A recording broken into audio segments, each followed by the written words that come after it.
I know I say this every week, but it's that time again. Can you believe it? Because it feels like we just had Sabbath, and here we are at Sabbath again. I can't wait. Hope you all had a good preparation day. So Shabbat Shalom, everybody. And as you guys can see, I have the fig tree generation with me again. Now we were just commenting that apparently we're going through the longest chapter. Deborah, was it in the Bible or the Torah? No, the Torah. The Torah. Yes, All right. Torah, Numbers chapter 7. You guys can see there on the cue card. It goes through 7 verses, verse 89, telling you that we have a lot to read tonight. So I want to jump right into this tonight, but probably everybody saw the fig tree generation last week, but I want you guys to introduce yourself again. If this is the first time that anyone who follows these Torah portions, and thank you everyone for making this a weekly tradition in your home. Anyways, here's Jim and Deborah. Welcome, guys. Why don't you tell everyone a little bit about yourself before we get going? Shabbat Shalom, everyone. We won't get into the full breakdown because that would take too long. But my name's Jim. This is my wife, Deborah. We have a small YouTube channel, The Fig Tree Generation. A small farm, a lot of things. We talk about it on our channel. We do have a testimony, 3 parts to it. It's called Leaving Babylon. Yeah. And so we just recently actually put out a third addition to our testimony because it's kind of changed in the last few months. Yeah. But anyways, we have a small YouTube channel, and you're welcome to go there. All we do is we hit record on our phone, and basically you're invited to our dinner table on Shabbat, and basically we just talk about what we would normally talk about if you were sitting here at our table. So that's good. All right. Well, thank you again for joining us. Of course, your children are down for bed, and mine are still awake in the other room, but I have my wife watching them. So here we are on week 35 of our Torah portions. And let me give you guys everyone listening to the last week review. Of course, we're in Numbers now, or Ba Madbar in the Paleo Hebrew. And of course, last week I had Brahmology on. That was Michael and Dan. They came by for a visit. So I hope they come by again. And what I showed you was the 4 different books of the Torah that we've so far gone through this year. Of course, Bereshith. If I had to describe this in just like a sentence or two, what Bereshith is about, this is what I came up with. It is a family quilt from Adam to the patriarchs. Now, there were, of course, other men and women, I believe, but this is recounting, the genealogy of the sons of Yasharel going back to Adam, their father. Family quote from Adam to the patriarchs. It is the story of recreation. You could say a refurbishment of the house of Yahuwah, the son of Allahayam. Of course, that is the theory that we are working with, Lisa that I'm working with, and Pamela is working with, that Yahuwah is the son of Allahayam. Many years we were calling him the father, and we're seeing a very different light. And of course, if the fig tree generations come from a different perspective, that is completely okay. But we believe that Yahuwah was always the son, the one who made the covenant with Abraham. That was the son. That was Yahushua HaMashiach. It is the declaration that Yahuwah was the heir of creation. We see that in Genesis 1. We see the land inheritance given among all the different Allahim, the 70, the council of the 70. Yahuwah gets his inheritance, which is Yasharel. And of course, he makes the covenant and he creates a family. Of course, he is the creator of Adam, and he creates the family through Abraham. Then in Exodus, Shamawath, we see the Yeshua, the salvation of Yahuwah's family out of bondage in Mitzrayim, as well as Yasharel's marriage at Sinai via the Torah. And of course, in Exodus is where we get the kingdom mysteries with the building of the tabernacle, and the idea that that Moshe looked into the heavens and he saw the Melchizedek priesthood, and he was able to fashion that into the tabernacle in the wilderness. In Leviticus, Yakara'ah, which we finished 2 weeks ago, that's the heart of the Bible right there. That is the mysteries of the kingdom. that the mysteries of the kingdom are given rather than the worthless mysteries of the watchers. It's contrasted. Yasharel is instructed on the royal priesthood, learning holiness and the difference between clean and unclean. The tabernacle is, as I mentioned, modeled after the tabernacle in heaven, which is the body of the high priest and king Melchizedek. That sentence should be placed in Exodus, I think. And of course, the fig tree generation is right here with me and looking into the idea of the millennial kingdom happen.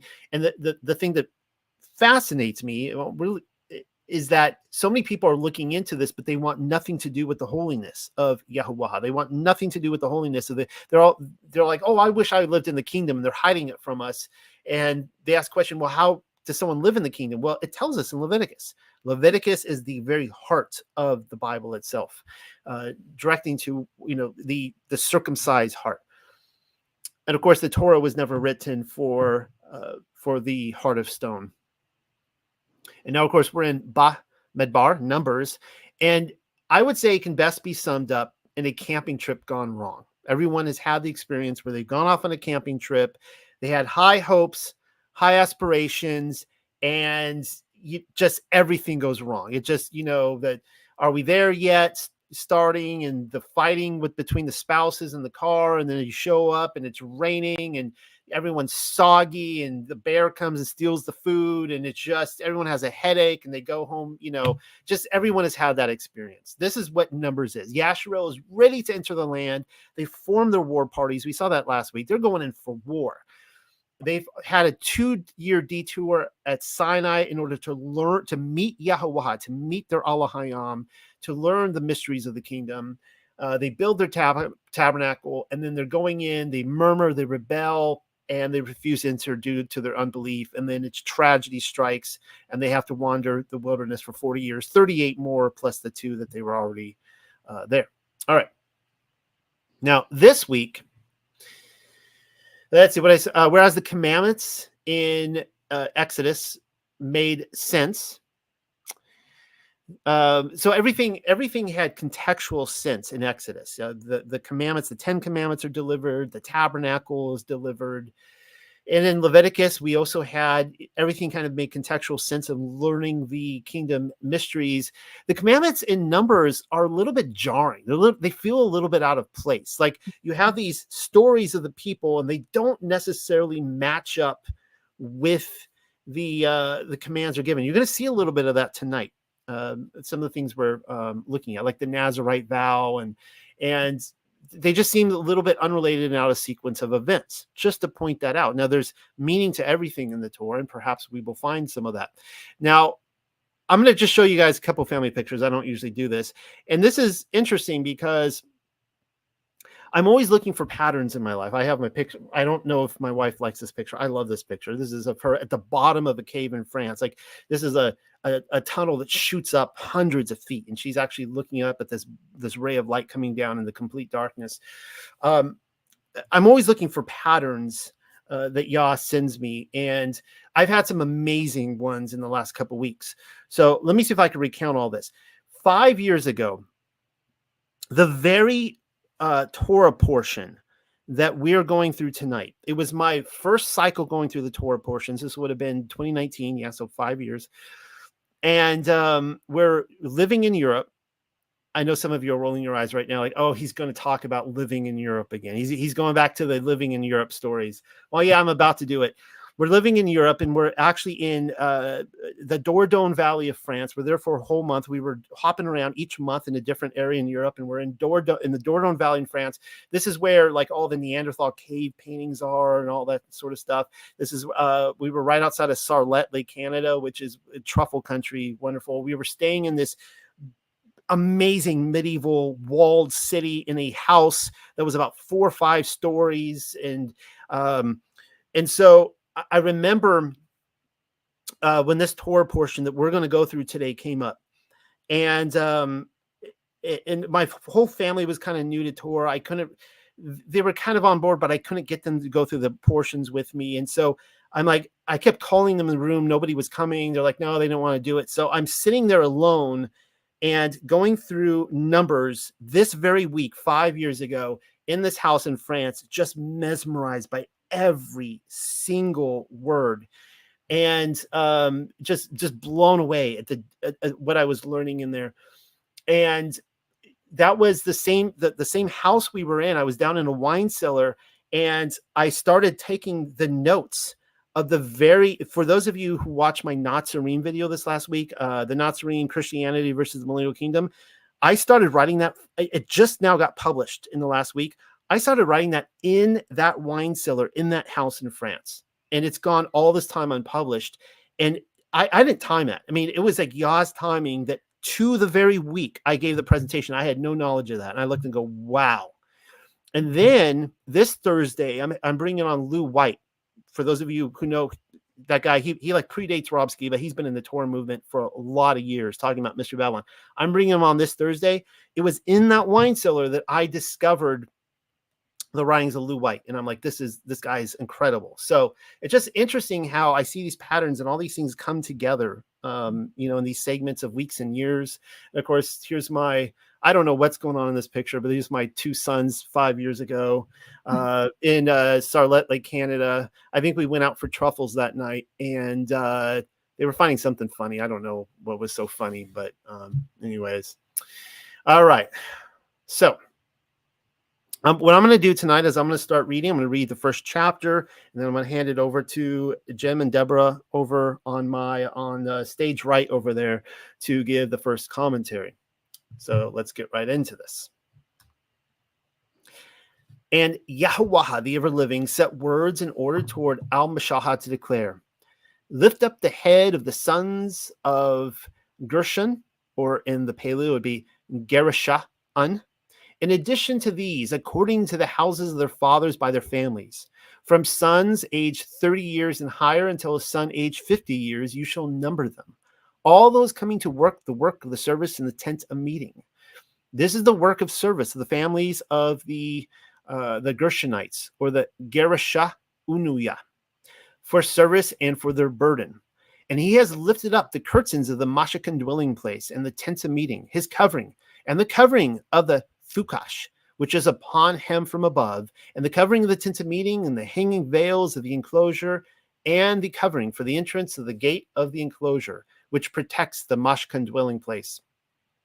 And over the altar in a circuit round about, and their cords, and implements for their work of service, and all which he fashions for them for his service. Upon the mouth of Aaron and his sons shall exist all the works of service for the sons of Gershoniah, or the Gershonites, for all their burden and in all their labors, and you shall commit over them in custody all their burdens. This is the work of service of the families of the sons of the Gershoniah, and the tent of meeting, and their custody under the hand of Athumar, son of Aaron the priest. The sons of Merariah, according to their families of the house of their fathers, you shall number them. From sons aged 30 years and higher, and until a son of 50 years, you shall number all that come to enter the host of those working the work of service of the tent of meeting. And this is the watchkeeping of their burdens, according to all their work of service in the tent of meeting. The boards of the Mashkan dwelling place, and his bars and his columns and his commanders, and the columns of the enclosure in a circuit round about, and their commanders and their pegs and their cords for all their implements, and for all their work of service. And in the names you shall commit to the care, the implements, the watchkeeping of their burden. This is the work of the service of the families of the sons of the Merariah, according to all their labors in the tent of meeting, in the hand of Athumar, son of Aaron the priest, and Mashahah and Aaron, and the lifted up ones of the congregation numbered the sons of the Kohathuyah, according to their families, and of the house of their fathers, from a son aged 30 years and higher, and until a son aged 50 years. All who come into the host of the service in the tent of meeting, and he will exist, those numbered, according to their families, 2,750. These are the numbered of the families of the Kohathuyah, all who work in the service in the tent of meeting, which Mashahah and Aaron did number, according to the mouth, Yahuwah, the ever-living, by the hand of Mashahah. And the numbered of the sons of Gershon, according to their families, and of the house of their fathers, from a son aged 30 years or higher, and until a son of 50 years, all that entered into the host for the work of service in the tent of meeting. and he existed. The numbered ones, according to their families, of the house of their fathers, 1,630. These are the numbered according to the families of the sons of Gershon. You guys like how I pronounce it different each time I read it? All serving in the tents of meeting with Meshach and Aaron, numbered upon the mouth of Yahuwah, the ever-living. And the number of the families of the sons of Merariah, according to their families of the house of their fathers, from a son aged 30 years or higher until a son of 50 years, all that come into the host of the work of service in the tent of meeting. And those numbered existed, according to their families, 3,200.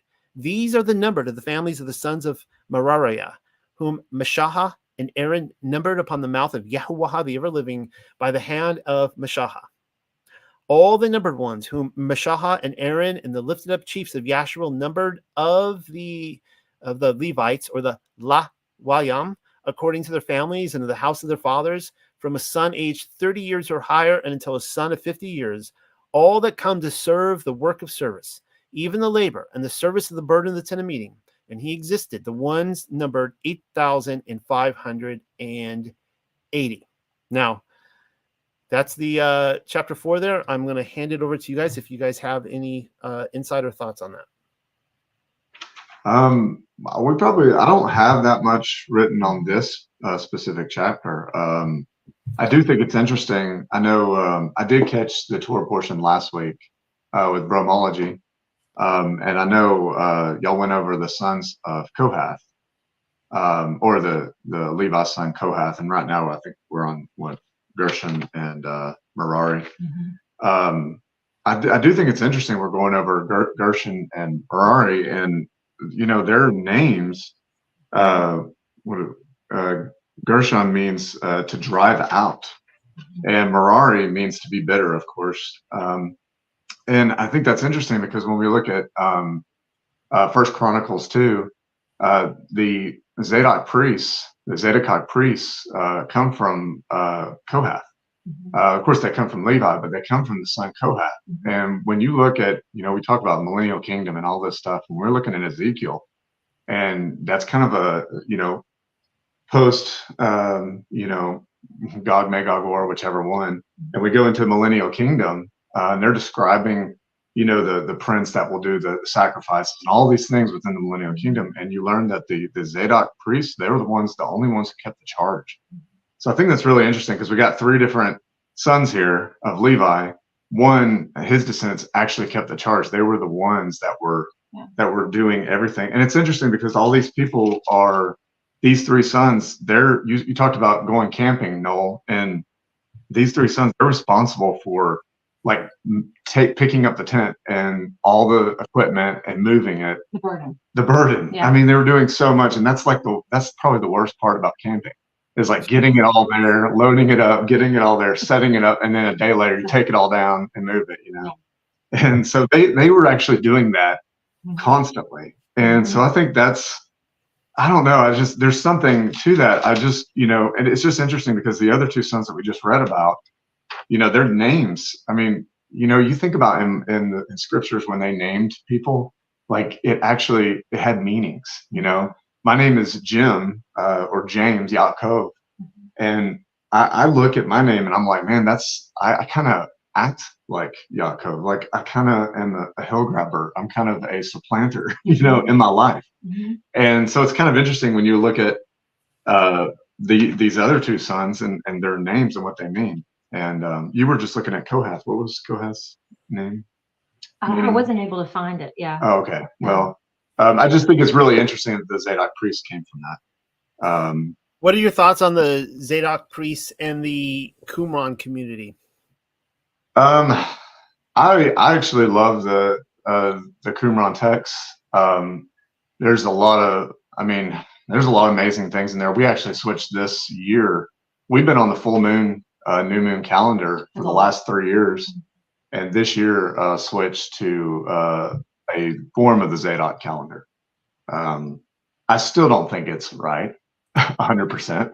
But I'm doing it. We moved because we see things that are more scriptural bound than other things. And I'm not saying the full. I know you're on the full moon, Noel, And I'm not saying that this isn't a calendar, thing, but yeah, I've tried a different calendar pretty much every year, and I want to try the Zadok again, and I'll probably try the Zadok again next year. And I just had somebody on last night. Actually, he gave a presentation on the Zadok, and he's really big on the Dead Sea Scrolls. That's why I asked you about that. What your thoughts are?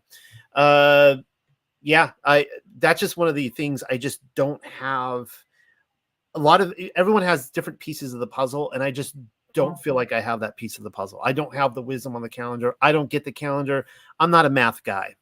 So somebody sent me a book on the Zadok calendar, and because people send me books all the time, and I welcome in. So I open it up. I'm starting to read it, and I got like in the first paragraph, I'm like, I could sniff a math major upwind or downwind. I could tell as soon as they open their mouth and start talking, like, this is a math guy. Yeah. And they were trying to hide it. These writers were trying to hide it. I'm like, no, you guys are, I know it. You guys are math people. And they were. And I'm like, I don't get it. Anyways. Yeah. We're not math people. So, or I'm not, she is, she's much better than me, but nothing wrong with me.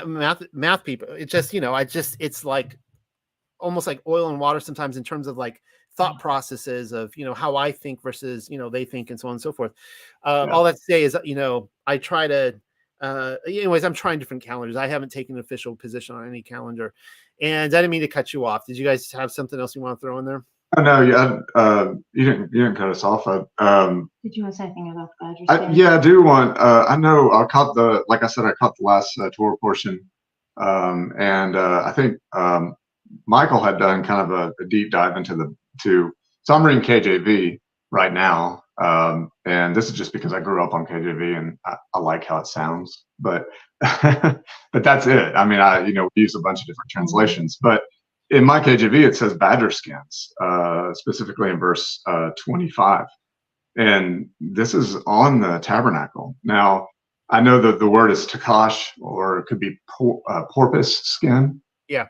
Or it could also be purple leather, or the purple skins, like skins dyed purple. I think this is really interesting because when we look at Leviticus 11, that's the dietary laws, right? Mm-hmm. Leviticus 11, it specifically says not to touch any unclean carcass of an animal. Now, I've recently had a life change where I've retired as a firefighter and have started my own tannery business. So I do leather and hides, all kinds of stuff. So, just trying to seek the ancient paths. And so this is kind of something I'm asking a question to any of your viewers right now, because this is something I've kind of looked at and tried to figure out. You have potentially an unclean animal hide on the tabernacle. Now, I know it could be purple skins, but at the time here, purple is derived from Tyre, and Tyre got purple from purple snails. And so this is a unclean animal used to dye the skins here. So I don't know. I really don't know what to do with that. Yeah. And you also have instances like John the Baptist wearing a camel's skin, which would be unclean. Obviously, someone had to skin this camel and tan it, and he's technically wearing an unclean carcass. Yeah. You have also instances of pearly gates. We hear the pearly gates in heaven. These are from unclean animals. And there's many other things. I think it's in the Targum, Yahweh or Elohim, however they say it in the Targum, the Aramaic Targum, but I think it's there where he basically kills the serpent and skins it and uses the skin of the serpent to clothe Adam and Eve.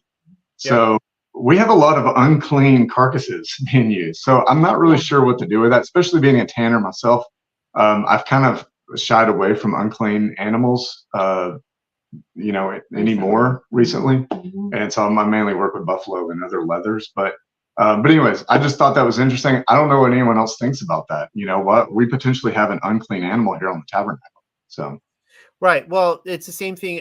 I just put Polly Hart's comment up too, that bees are unclean animals, and yet we get honey from them. Right. Yeah. So And yeah, it's been common on with Yochanan the Baptist and stuff like that. And yeah, I don't have a problem with uh, unclean animals that are, skins and things like that. I think that, there's a difference between an actual dead animal carcass and I guess we could have that discussion of, something to think about for all the viewers out there too, is that if you are to obviously, okay, John the Baptist wears the skin of a camel, the hair of a camel, obviously that I don't know if the camel had to die, or I don't know what that exactly looked like. I don't know if they were just pulling the hair off. I don't know what, but let's assume that the camel died and they killed the camel. They made, a clothing or hair out of the camel or whatever.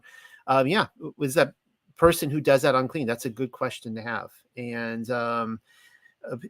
but yeah, there's a huge difference, of course, between unclean animals that are not intended for food to eat versus them being tools for our use, right? Like we can ride around on unclean animals, horses, things like that. We're just not to eat horses. So, yeah. I kind of see it as, it's telling you not to eat these things.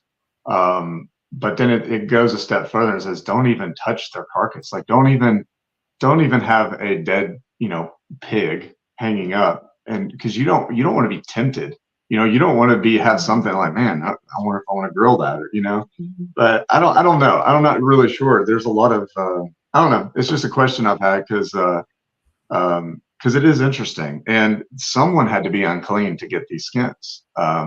And I know in general, uncleanness is all uncleanness is sin, I think some of it is, but most of it is just making us unclean. And yeah, I think it would be a sin if you don't want to offer strange fire. So if you're entering a high holy day or a Sabbath or something like that, you want to make sure you're clean, and especially if you're entering the tabernacle or temple or something like that. So, well, I think that segues into Numbers 5 really well about those that were sent out of the camp that were unclean, that we'll get into. Oh yeah, right. Yeah. Mm-hmm. Well, let's go ahead and for the length of the discussion tonight, let's go ahead and read chapter 5. And of course, I have a lot of notes on 5 and 6. And Yahuwah, the ever-living, set words in order toward Al-Mashahad to declare, command the sons of Yasharel and send out from the encampment all stricken with leprosy, and all having a discharge, and all made unclean of Nephash, from male even to female. You shall send out him toward the outside of the encampment. Thus shall you send them, that they do not make unclean their camps in which I settle down to dwell in their midst. And in this matter the sons of Yasharel fashioned, and he sent him out, those toward the outside of the encampment, like the purpose plan which Yahuwah set in order toward Mashahah. In that manner the sons of Yasharel did fashion.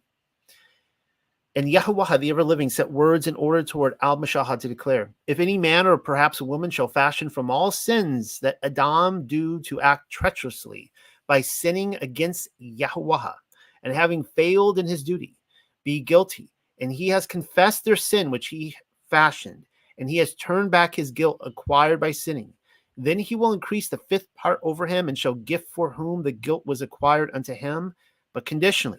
If a man have no kinsman redeemer to turn back the guilt toward him, the guilt shall be turned back unto Yahuwah the ever-living, unto the priest, a part of the ram of the covering atonement which he shall cover with him. That he shall cover with him over him, and all the heave offering for all my kudash things of the sons of Yasharel, which he brings near until the priest shall exist for him. And any set apart things for him must exist his. Anything which a man gifts unto the priest, he shall exist for him. Law of suspicion of adultery. And Yahuwah the ever-living set words in order toward Al-Mashahah to declare, set words in order toward the sons of Yasharel, and make a declaration towards them. If any man's covenant woman turn aside, and she act treacherously, a treacherous act against him, and a man lie down with her, pouring out seed, and it be hidden from the eyes of her man, and is concealed carefully, and she shall become unclean, and there is no witness against her, and she be not taken hold. And a ruach of jealousy, indignation, ardent zeal pass over him, and he be jealous of his covenant woman, and she be unclean, or perhaps if the ruach of jealousy, indignation, ardent zeal pass over him, and should he become jealous of his covenant woman, and she is not unclean, then the man shall come with his covenant woman toward the priest, and he shall bring her gift offering over her, the 10th part of the ayafaha of fine barley flour or meal. Let me just look at this word real quick here. A unit of dry measure. He shall not pour over him oil, and shall not gift frankincense over him, for it is a jealousy offering of remembrance, from bringing to men perversity, depravity, or guilt acquired by sinning. And he shall bring her unto the priest, and shall stand her to the face of Yahuwah the ever-living. And the priest shall take kudashayam in an earthen vessel, and from part of the dry earth which exists on the floor of the Mashkin dwelling place, the priest shall take and gift it into the water. And the priest shall stand the woman to the face of Yahuwah the ever-living, and shall expose the head of the woman, and shall gift over the curved hollow of her hands the gift offering of the remembrance, which is a jealousy offering. And in the hand of the priest shall exist the bitter waters, which produces a curse. And the priest shall bind by an oath her, and shall declare toward the woman, conditionally, if no man has laid down with you, and conditionally, if you have not turned aside unto uncleanness below your man, you shall be free from punishment from this bitter water that produces the curse. But if you have turned aside from beneath your man, and if you are unclean, and have gifted a man with yourself apart from your man, and the priest shall charge the woman with an oath of imprecation, and shall declare unto the woman, Yahuwah, as a sign, give you as a imprecation and a curse in the midst of your people. May your thigh fall away and your belly swell, and these waters that produce a curse shall enter into your intestines to make it go out your belly and your thigh to fall away. And the woman shall declare, Amen, Amen. And the priest shall write these imprecations in a sapphire, and he shall wipe them off with the bitter waters, and shall cause the woman to drink the bitter water that produces the curse, and the water shall enter into her, the waters of bitter cursing. And he shall take out of the woman's hand the jealousy offering, and shall wave the offering to the face of Yahuwah, the ever-living, and shall approach with her toward the altar. And the priest shall press together a handful from part of the offering as a powerful sign of working. I will remember her, and he shall offer odors upon the altar, and afterwards he shall cause the woman to drink the waters, and she will exist having drunk the waters. Conditionally, if she is defiled and she has treacherously acted a trespass against her man, then the waters of bitter cursing shall enter into her, and her belly shall swell, and her thigh shall fall away, and the woman shall exist a curse of imprecation in the midst of her people. But conditionally, if the woman is not defiled or unclean, but is clean, then she shall be free from punishment, and she shall be made fruitful with seed. These are the Thorath instructions of jealousies when a woman turns aside from beneath her man and is made unclean. Or perhaps a man when a ruach of jealousy, indignation, or ardent zeal come over him, and he becomes jealous over his covenant woman, and shall stand the woman to the face of Yahuwah the ever-living, and the priest shall fashion to her all this Torah, and the man shall be free from the punishment of iniquity, and the woman shall carry this her iniquity. That was a heavy section. I will hand it over to you guys. What are your thoughts? Okay, so this was like you said, Noel, from the beginning, like sort of a hodgepodge. You've got the cleansing the camps, the restitution of trespasses, then you have sort of the jealousy, the adultery test. So I think there's a lot to kind of dissect and sort of dive into. So, I'll just share some thoughts on the cleansing of the camp. So obviously you have the leper, you have someone with a discharge or the issue, and then those that are defiled by touching the dead, which we see in Leviticus and Numbers, explicitly that these are all, unclean. And so, I sort of looked through just different passages of scripture, and so we know that in Isaiah, Yahuwah says, and there shall be a highway and a way, and it shall be called the way of set apartness. And the unclean does not pass over, but is for those who walk the way, and fools wander on it. And then in Deuteronomy, it says that Elohim walks in the midst. So the cleansing of the camps is to obviously prevent defilement from entering in, but also in Deuteronomy 23:14, it says that Yahuwah walks in the midst of the camp to deliver you and to give your enemies over to you. Therefore, the camp shall be set apart so that he does not see unclean matter among you and shall turn away from you. And so just kind of seeing these different passages of scripture tie into just how sacred, the camps were for Yah, and that he just this picture of him walking in the midst of them, and the way of set apartness is clean, is cleanness, and not defiling ourselves.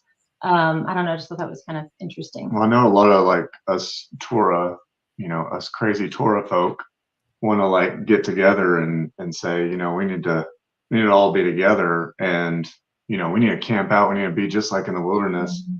And I was like, this is a big deal. Like, Yeah. There is nothing unclean within the camp. Like, yeah. We are to be completely holy for him.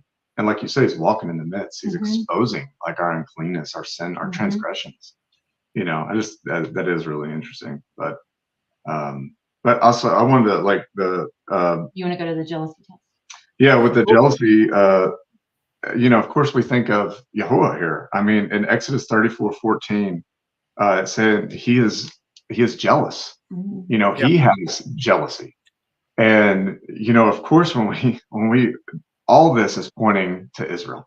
All of it's pointing to Israel, because that was their whole problem. The reason they're thrown out of the land was because they're adultery. Yeah, they went to other Elohims, and that's still the case today. I mean, we're waking up, and like whatever time this is, we're all waking up here talking about the Torah over the phone right now. Mm-hmm. And it's like, these are it's because we're waking up from our abominations and our sin. Our sin. Mm-hmm. Let's see. So I just want to share a few things from the Targum that I sort of picked up on when I was reading this, as it talks in verse 17, where the priest brings the set apart water. She brings the grain offering of jealousy. He brings the water and then the dust from the floor of the tabernacle. And in the Targum, it says, because the end of all flesh is dust, which I thought was interesting. So the bitter water is made of the water and the dust. And so it gets kind of interesting, I think, in the Targum, in the Aramaic Targum, because it says, verse 18, and the priest will make the woman stand before Yahuwah and will uncover the woman's head, and binds a cord over her loins, because she should have bound her loins with a girdle. And I don't know, like we're sort of thinking about just different aspects of this. Like, was a girdle similar to like a chastity belt? And you look up the history of a chastity belt, it was like kind of a Renaissance thing. Came about in the Renaissance, at least what they say. Right. And I think it's kind of interesting why all of a sudden, this is, directly from Google. It says it came out in the Renaissance period. And when the Crusaders went out, they wanted to make sure their women were doing the right thing, and not messing up. Why all of a sudden is there this horrible time of adultery, during the Renaissance? I just thought it was interesting why they, place it there. Yeah, and it says that he will uncover her head because of she had tied, I'm probably going to butcher this word, but it's fillet, or it looks kind of like fillet, upon her head. And so I was looking that up, and it's sort of a type of headdress or headgear worn by an unmarried woman. It's also described as a narrow band of cloth or leather or some form of garland. And it says it was frequently used by athletes, or they called it even like a diadem, as a sign of worn by royalty. So I just think that's interesting. So it's like, was this to be worn by this like garment of a virgin, so to speak? I don't know. I thought that was sort of an interesting picture to say, was she, wearing something that she shouldn't have been wearing if she was married, and trying to perceive or to show herself as, unmarried potentially. Yeah. I think it's interesting too. My mind kind of went to the adulterous woman brought to Yeshua. Mm-hmm. And they basically, threw her down. If this is Mary Magdalene, why are they bringing her to Yeshua? I don't know. I know, Noel, you've done a lot of research on Mary Magdalene. I don't know if this is at Mary, but it's interesting they brought her to him. Was it just to see what he thought, or is it because there's a possibility of her being betrothed? Because well, even if they're not betrothed, right? You could still look at, we know that Mary Magdalene was the leader of the women. In fact, that she was his financier, according to Luke. I mean, he says that she was the financier of his ministry. So this would have been well known. So let's just set aside the betrothed for a second. The situation is still one in which the Pharisees are saying, they're trying to find fault in those who are closest to him, right? And saying, look what this woman has done. So the situation still works pretty well. Sure. Yeah. And I just think it's interesting because the man's wife is the one who brings her to the priest, so it is kind of interesting. I mean, they're throwing her before Yeshua, but yeah, like either way, it could work. I do think it's interesting. We looked at sorry, not to interrupt, but I do think, by the way, I do think that, and I wasn't prepared to talk about that tonight, but I do think that the situation in John, because I do believe that is Mary Magdalene, they were betrothed, that the situation works really well with the cup of jealousy. And I actually do think that he marrying or being betrothed to Mary Magdalene is a replay of Hosea, because Hosea was told to take an adulterous woman representing Israel, and then we see the same thing with Yehuda. And what happens 40 years later? Yehuda is tossed out. So I do think that there is a play there, and of course, Yahusha was saying, "Look, I can forgive you, Judah, if you just repent. If you stop your whoredom, I will forgive you." And of course, they didn't. And that's what we see the story with the adulterous woman. But anyways, go ahead. Verse, I thought we were in verse 21. We just happened to read in the NIV, whatever you think about that translation. But it's interesting because the thigh to rot and the belly to swell, it translates it as miscarry. So is this a pregnant woman that they're bringing before? And I think this is really interesting with when you think of Mary and Joseph, and Mary being Yeshua's mother. But it's really interesting. Like Joseph didn't want to create shame for her, so he hid her away when he sees her. And when he comes back, it's just, I don't know. It's just interesting. Like, was this going to be the end result? Were they going to cause her to drink this drink? But anyways, also the verse 23, where it says the priest is to write these curses in a book, and he shall blot them out with the bitter water. I'm immediately think of the all-time favorite verse for Christians against the Torah is Colossians 2:14 and 2:16, and it's amazing because that's exactly what it's saying here.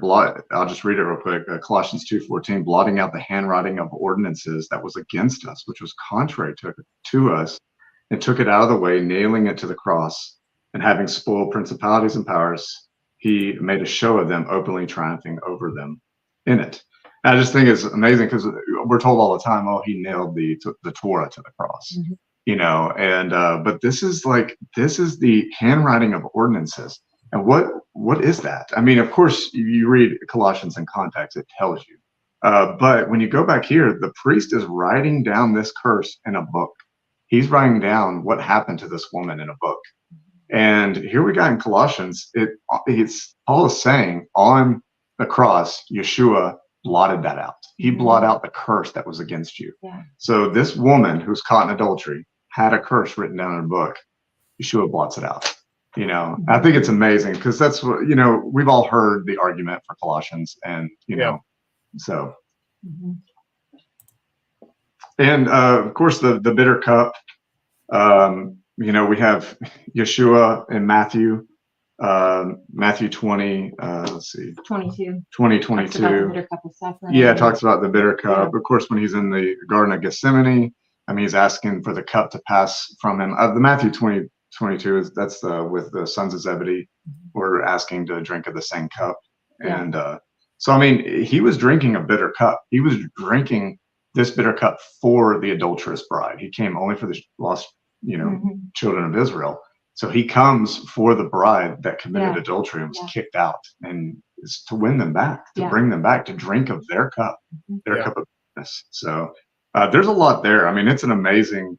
There's so many parallels with just this. I wrote down Susanna, the book of Susanna, within Daniel. I think it's amazing because we see the an adulterous woman again with that. And like I said, the NIV translates that as miscarry, which I think is interesting. You could kind of do that when you look at the meanings of the words, but when you look at specifically David and Bathsheba, unfortunately Bathsheba they lost their child. Yeah. And so I don't know if that was a curse for the adultery that happened, Yeah, and I think too, and I'll be talking about this in a few minutes, the idea of losing the child versus keeping the child based on guilt or innocence is also refers to our resurrection as well. And our own our own resurrection is going to be depending on whether we were obedient to the commands or not. But I'll be covering that. But I think that there's a connection to that. Well, let me just, you guys maybe have a few more thoughts, but let me just cover this really quickly before we get too far ahead. And let's talk about the disease and the defiled. I'm kind of really into the book, War of the Sons of Light Against the Sons of Darkness right now. Of course, that's a Dead Sea Scroll book, probably Essene, Zadok.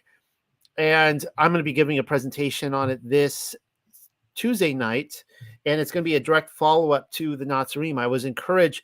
I thought the Nazirite was the best presentation I've ever given in my life. For those of you who listened to it, I hope you guys enjoyed it. And I was just finding stuff in there, and it really encouraged me to give this book another glance. And of course, it's the most criticized and almost mocked by secular scholars, religious scholars, all people saying it didn't come to pass. And almost as a way to discredit the community. And I actually think that it actually did come to fruition. I'm going to be building a case for it this Tuesday night. I think it actually did happen. I think it was fulfilled. But we see the same thing with. I liked how you guys talked about how Yahuwah is walking through this camp, right? So there's this whole emphasis on making sure the camp was clean. And what are they doing? They're actually getting numbers together. It's the book of Numbers. They're actually getting information to go to war. They're walking formation, as I showed last week, with the Tav, like actually almost like a sign to the other Elohim, the other Elohim, looking above, looking down. I think that they were looking at the mark of Yahuwah down there, and he's saying, "This is my mark. These are my people. I'm walking with this camp, so you'd better not mess with me because you're going to be destroyed. Right? You're going to be judged. I'm coming in." So let's see what we read here in the War of Sons of Light. The men of the army shall be from 40 to 50 years old, which is a little bit different than we're reading in the 20 to 30 and 30 and so on with the numbers.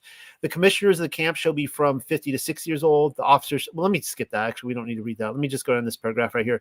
No youth nor woman shall enter their encampments from the time they leave Jerusalem to go to battle until their return. No one crippled, blind, nor lame, nor a man who has a permanent blemish on his skin, or a man affected with ritual uncleanness of his flesh. None of these shall go with them to battle. All of them shall be volunteers for battle, pure of ruach and flesh, and prepared for the day of vengeance. And, I've quoted a few times over the last couple of months, but it's really informative to our own clean and unclean existence. Any man who is not ritually clean in respect to his genitals on the day of battle shall not go down with them into battle, for holy angels are present with their army. And, there's no, I have to say this time and again, that being unclean is not necessarily sinful. I mean, we live a daily existence of going from clean to unclean, clean to unclean. We want to be ritually, clean and so on and so forth. But how we act and how we get unclean, or how we act when we're unclean, does determine transgression. And so it's just interesting to see that we don't think often enough about our guardian angels who are with us, right? Who, they're, they're looking at us going, oh, great, they're coming unclean again. Great. I got to watch these people. Now I have to be defiled because I have to be around these unclean people who are purposely becoming unclean and bragging about how they're the temple of God. And yet they're just openly going and becoming unclean, right? These are the things we want to think about as we go into our own battle. All right. Now let's look at the cup of jealousy and wrath. I'm sure you guys have more notes on this. Let me just get through some of these and then we'll kind of touch up before we move on. Adultery and jealousy, we see here in the 10 Commandments. Exodus 20, it says, you shall have no other Elohim but before me, no other gods. You shall not make for yourself an idol in the form of anything in the heavens above, on the earth below, or in the waters beneath. You shall not bow down to them or worship them. For I, Yahweh, your Elohim, am a jealous Elohim, visiting the iniquity of the fathers on the children to the third and fourth generations of those who hate me, but showing loving devotion to 1,000 generations of those who love me and keep my commandments. That is amazing. So third and fourth generation, there's some sort of curse that goes down for those who hate him. And yet those who love him and keep his commandments, his Torah, loving devotion to 1,000 generations, this magnified, right? So our fruit, this is when we talk about our fruit and, the servants with the, that are given different talents and, that those who magnify it, right? This is what our obedience does. It magnifies to many more generations versus those who are disobedient, who, it magnifies to 2 or 3 generations, right? But I think that there's something here because we're talking about a woman who is either going to keep her child or lose her child. And I think that this does tie into future generations. I think this ties into the resurrection. I think there's a lot here to look at. I've given this story a few times now that my wife and I, late in life, pleasant surprise, we had a beautiful baby girl. Wasn't expecting it. But the thing is that we, tracing back our family all the way back to the 1800s, not a single male, all the way branching down, ever had a daughter. They were all men, and all the women are hired on helping to our family, all the way back to the 1800s for several generations. This is the first girl born into my family since the 1800s. Incredible to think about when we are told it's a 50-50 chance. I think a curse was broken. Now, I'm not doing that to pat myself on the head, but I think a curse was broken. I think there was some sort of Masonic curse. I know I had relatives in the 1800s that were involved in Freemasonry. So something to think about in the third and fourth generation and so on and so forth. All right. This is what we see in Numbers. We just read this in Numbers 5:28. And if a woman be not defiled, but be clean, then she shall be free and shall conceive seed. Now look at what we read. Let's compare this with what we read in Genesis, Bereshith chapter 3. And I will put enmity between you and the woman, and between your seed and her seed. I'm not going to go through the parable of the wheat and tares for lack of time. I think maybe I have time, but you guys all know the tares. The idea is right here in the highlighted: the kingdom of heaven is like a man who sowed good seed in his field. But while everyone was asleep, his enemy came and sowed weeds among the wheat, the tares, and then he slipped away. So we see this ongoing battle between the good seed and the bad seed. And of course, this is going to hopefully build to a case. One of the things that really tripped me out was when a few weeks back, when I finally came upon the understanding that we were going through in Leviticus about how you're not to mix seed. And the only tree that we see in the garden that was a mixed tree was the tree of knowledge of good and evil. It was mixed, good and evil. And he says, for food you may eat of all the trees of the garden, but from the tree of knowledge of good and evil you shall not eat, because in the day you eat from it, dying you shall die. Now, of course, the big question is, well, wait a second, what about the tree of life? Because I thought that had many different types of fruit on it as well. So here you can see the Greek revelation, and it says, on either side of the river stood a tree of life bearing 12 kinds of fruit and yielding a fresh crop for each month. Well, that appears to go against the Torah, because you're not supposed to have a tree with multiple fruit on it. This is in the leaves of the tree are for the healing of the nations. Well, when you read Hebrew revelation, it looks very different. It says, And among the plains, even besides the stream, there grew up all kinds of fruit trees on both sides of its banks, namely the trees of life, plural. The idea is that there are many different trees of life, and each of them have their own fruit. Okay, got that settled. So we're not mixing fruits. We want trees, to have, and this really goes into, hopefully everyone understands where I'm going with this, spiritual adultery, spiritual idolatry, and mixing of seeds. And of course, in the end, the mixed seeds are not going to make the cut, right? We want to be pure seeds. And we see here in Bezorah Philip, it says the same thing. There are two trees in the middle of the garden. One engenders animals, the other engenders humans. Adam ate from the tree that engenders animals and became animal. And this is one of the things we looked at esoterically within Scripture, between the letter of the law and the spirit of the law. And I made a statement when we were talking about bestiality, is like, okay, raise of hands, who has never had sex with a giraffe? Great job. You did it. You never had sex with a giraffe. But what about bestiality of a different type of spiritual nature, right? The type of, you become like an animal, the mixing of seed, the mixing of fruit. It is good to revere animals, for they are like the first human. The tree from which Adam ate was the tree of animals, and it bore many fruits. All right. Now let's get back into the idea of the jealous husband and the day of vengeance. We read here in Proverbs this: he who commits adultery lacks judgment. Whoever does so destroys himself. Wounds and dishonor will befall him, and his reproach will never be wiped away. Guys, for everyone out there, I know that this is, I give these Torah portions, and then I hear the following week people are having a very hard time with the reading that I went through because they feel like I didn't give them enough mercy or grace.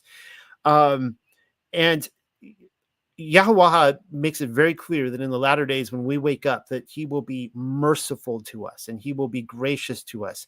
Many of us coming into this movement have made horrible mistakes in the past. And these are, we've gone through the study of conscious sin and unconscious sin, but Scripture does make clear that when we come into consciousness, that when we have a knowledge of sin and we're not in ignorance anymore, we got to take it seriously. And I actually believe this is one of the reasons why so many people come to Torah and they get pruned, they get cut out, and they fall away. You guys want to step up closer to Yah, right? Get into the heart of the Bible, Leviticus, and live a holy life. Then you got to live a holy life. Because if you're going to get closer to Yah and boast about that, like, look at me, I'm Hebrew roots and all this kind of stuff, and I'm using the name and all this, and I read Hebrew and all this kind of stuff, and it's like, oh, really?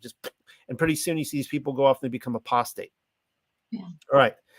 So wounds and dishonor. So the point here is guys, don't commit adultery. Don't do it. It is a serious thing. And just speaking exoterically here, guys, don't have sex with a married woman. Don't do it.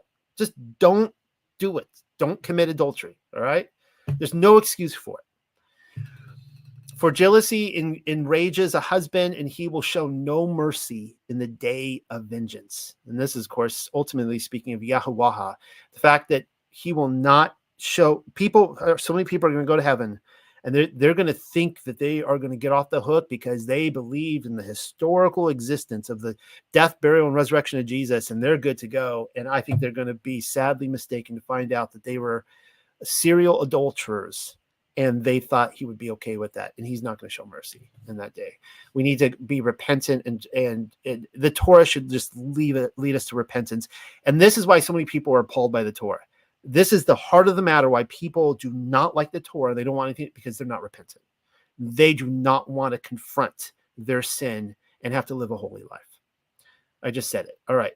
Psalm 63 says, you have made your people see hard things. You have given us wine to drink that makes us stagger. There it is right there. Now, I know it says wine, and we're talking about water mixed with the earth with the cup of jealousy. I'm going to be making the case that we're seeing, the same theme here happening. Psalm 75 says, for in the hand of Yahweh there is a cup with foaming wine well mixed, and he pours out from it, and all the wicked of the earth shall drain it down to the dregs. Yeshayahu, Isaiah, says this: wake yourself, wake yourself, wake yourself. Stand up, O Yerushalayim, you who have drunk from the hand of Yahweh, the cup of his wrath, who have drunk to the dregs, the bowl, the cup of staggering. And we're going to see ultimately Babylon, which is Jerusalem, Yerushalayim, will drink this cup in Revelation. Yeshayahu 51 says, "Thus says your Adonai Yahuwah, your Allahayam, who pleads the cause of his people. Behold, I have taken from your hand the cup of staggering. The bowl of my wrath you shall drink no more." That's kind of interesting. What does he mean by that? Hopefully we'll see in a few minutes here. Yirmiyahu 25:15 says, that would be Jeremiah, "Thus Yahuwah, the Allahayam of Yasharel, said to me, take from my hand this cup of the wine of wrath and make all the nations to whom I send you drink it." Obadiah, "For as you have drunk on my holy mountain, so all the nations shall drink continually. They shall drink and swallow and shall be as though they had never been." All right. And then, of course, you guys quoted from this, the Gospel of Matthew 26:39. Yahusha says, "And he went a little further and fell on his face and prayed, saying, O my Father, if it be possible, let this cup pass from me. Nevertheless, not as I will, but as thou wilt." So, of course, the case here, the reason why I made the connection with the resurrection, well, I'm going to get to that in just a minute. We'll see that in just a minute. I love to read from First Kepha here because this is essentially, in my opinion, Pauline theology, but it's spoken from Kepha. And so here's what we see. For to this you were called, because Mashiach also suffered for you, leaving you an example. So as he lived, we need to live, that you should follow in his footsteps. Walk as he walked. How did he walk? He walked according to his Father's will. He walked according to the commandments. He committed no sin, and no deceit was found in his mouth. So right there, he has taken the cup that his Father has passed to him. He committed no sin. And what happened as a result? Did he die permanently? Did his body rot and decay? No, he resurrected him. And this is the idea of the woman bearing the child as a result, right? This is where I'm making that connection right there. When they heaped abuse on him, he did not retaliate. When he suffered, he made no threats, but entreated himself to him who judges justly.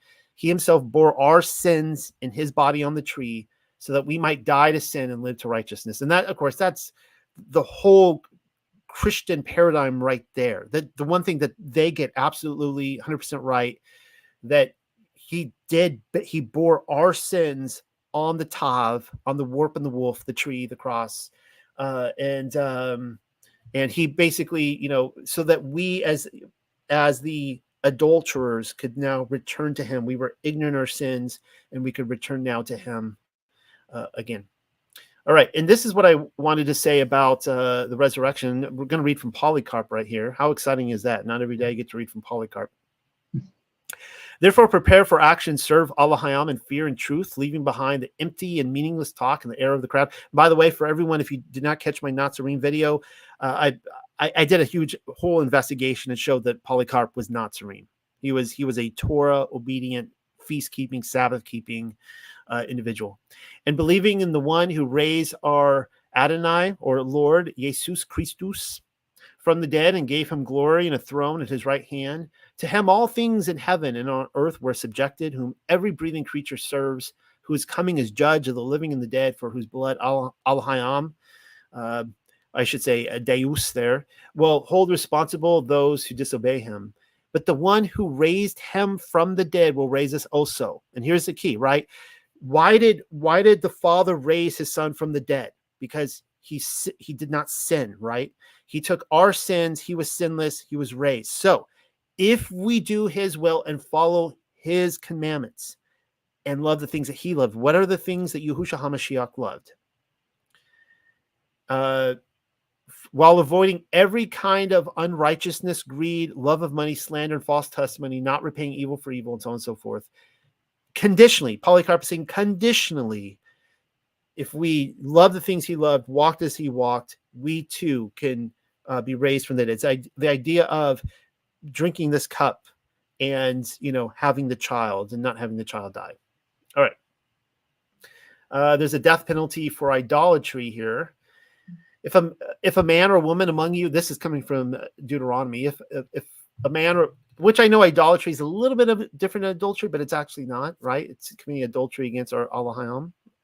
If a man or a woman among you in one of the towns that Yahuwah your Elohim gives you is found doing evil in the sight of Yahuwah your Elohim by transgressing his covenant and going to worship other Elohim, bowing down to them or to the sun or the moon or any of the hosts of heaven, which I have forbidden. And if it is reported and you hear about it, you must investigate it thoroughly. If the report is true and such an abomination has happened in Yasharel, you must bring out to your gates the man or woman who has done this evil thing, and you must stone that person to death. And so the idea is that we think we go through life and we could commit idolatry and nothing happens. We look around, we're like, I'm still living. And then we just keep doing it and doing it. We think that nothing is going to happen. We're not going to be judged for this. And so the idea is that even if we go through life and we're not stoned to death for this, because clearly we're not, I can go commit idolatry right now. I'm not going to be stoned for it. 99.9% positive. I will not be stoned for doing it. But the judgment's coming. It's coming eternally. There is a time coming when if we are serving other Elohim, we will be put to death eternally. And we see that in Revelation 14. And a third angel followed them, calling out in a loud voice, if anyone worships the beast in its image and receives its mark on his forehead or on his hand, he too will drink the wine of Elohim's anger. So he's going to drink it. He's going to be found guilty. The baby is going to die, right? Poured undiluted into the cup of his wrath, and he will be tormented in fire and sulfur in the presence of the holy angels and of the Lamb. Revelation 14:10. You guys all know, hopefully by now, that my cross-referencing on this is that the mark of the beast is not keeping his Shabbats, ultimately not keeping his commands, but it's obviously in contrast with the mark of Yah, which is the Sabbath, and how important that is, right? To worship our Elohim as he says to worship, and not worship in ways that the Roman Catholic Church tells you to worship. We see here with the whore of Babylon, all the nations have drunk the wine of the passion of her immorality. And of course, she's destroyed, and that would be Jerusalem. Okay. Hopefully you guys are still with me, Jim and Deborah. Sorry to keep you hanging there. If you guys want to jump in at any point, please do. But I wanted to cover a little bit more on the law of jealousy and Shavuot. And we just had Pentecost. And I think for some people, it's actually this week. And it has been long commented on that this portion in Numbers happens to fall with Shavuot for most people across the world as they go through these Torah portions. Now, somebody had mentioned in here, I can't remember who, I brought up the comment, but they brought up that jealous actually is the same word basically as zealous. It actually has a positive connotation. We think of jealous in a negative connotation in the kind of Greek mindset. But it is actually defined as a zeal for one's own property. It is guarding something as holy, and you're seeing if it's being defiled, that makes you upset, right? And you want to guard this thing, and it's so you have zeal for it. Now, you guys, everybody knows the theme of Hosea. I brought that up earlier. The fact that Hosea was Gomer, he was told to go, which is like, ouch. He was told to go take a prostitute as your wife and have children of adultery, because this land is flagrantly prostituting itself by departing from Yahuwah. It is a sign of Yasharel, which was, of course, divorced. You can see it right there connected with the land. And of course, my view is that the divorce is from the land. You can never go back to the land. And I am of the opinion, of course, that Yah is done with the land there, formerly Canaan, kingdom of Judah, which is why through the, and I say that kind of generically. I mean, when we look at the millennial kingdom, short season, we look back, we see that it was a barren, desolate land all throughout. There were a couple little stations there, but it was not cultivated like the rest of Europe, the rest of Asia, and the world. It appears to me that it was a land of unclean spirits and so on and so forth. Let's see. So Revelation 21 is the idea, finally his bride comes. Then I saw a new heaven and a new earth. Or I should say a renewed heaven and a renewed earth. For the first heaven and earth had passed away, and the sea was no more. I saw the holy city, the new Jerusalem, or you could say the renewed Jerusalem, which has a very different connotation to it than old and new, coming down out of heaven from Elohim, prepared as a bride adorned for her husband. So that's the happy ending to the story, right? That he gets his perfect bride. Those who will make up this bride are the ones who, this is what's going to steer some, Christian theology, like, because basic Christian theology is like, you are a scumbag, you are the spit, you are the vomit. There is your righteousness is filthy rags. There's nothing good that you can do. You just live an unclean life, and your only hope is to point to Jesus. And he's, and it's like, no. That's clearly not what the Bible calls us to. The Bible calls us to live a holy, righteous life. And those are the ones that are going to make up the stones of renewed Yerushalayim, the bride. They're the ones that can, because we have been restored to Mashiach, because he was perfect, he bore our sins. Now we too can pass through the flames, so to speak. We can pass this test and be shown to be his spotless bride. Okay, this is interesting here. Now we're talking about Shavuot, right? So the Torah was originally written on stone. And reading from the Aramaic Targum Jonathan, and it was when Moshe came near the camp and saw the calf and the instruments of music in the hands of the wicked. Now keep in mind, on Shavuot, Pentecost, they're given the Torah, they're given the law, a law of stone. And on their wedding nights, Israel commits adultery with the groom, which is just shocking to think about. I mean, the ultimate moral depravity of mankind is expressed in that moment there. And the rabbis in rabbinical commentary, they'll talk a lot about how Satan actually Yahshua was hidden from Satan. He didn't know where they were. And when he finally discovered the whereabouts, he came just in time for Shavuot on their wedding night it's a replay of Adam and Chawah in the garden, seducing them sexually. And it was when Moshe came near the camp and saw the calf and the instruments of music in the hands of the wicked who were dancing and bowing before it, and Satan among them dancing and leaping before the people. The wrath of Moshe was suddenly kindled, and he cast the tables from his hands, the stone law, and break them at the foot of the mountain. And of course, there's a fun little note here. The holy writing that was on them, however, flew and was carried away into the air of the heavens. All right. So let's contrast this now with, I'll just skip that for now, Hebrews for time. The Torah written on the heart. Behold, the days are coming, declares Yahuwah. And of course, I was going to read from Hebrews chapter 8, which is, it's talking about the better covenant versus the older covenant. It's referring to this. Christianity gets so hung up on, I like how Michael Rood says, just basically take that blank page between the Old Testament and the New Testament, going up to Matthew, says, just rip it out of your Bibles. It's put there by the publishers. The Gospels and the writing of the epistles is not the New Testament. They're talking about it, but that in itself is not it. It doesn't mean that we've done away with the old. We don't do it anymore. Behold, the days are coming, declares Yahuwah, when I will make a new covenant with the house of Yasharel and with the house of Yehuda. There's the gospel right there. That's the good news. Those who have drunk the cup of adultery, and they have been shown to be guilty, he is going to make a new covenant, a renewed covenant with them.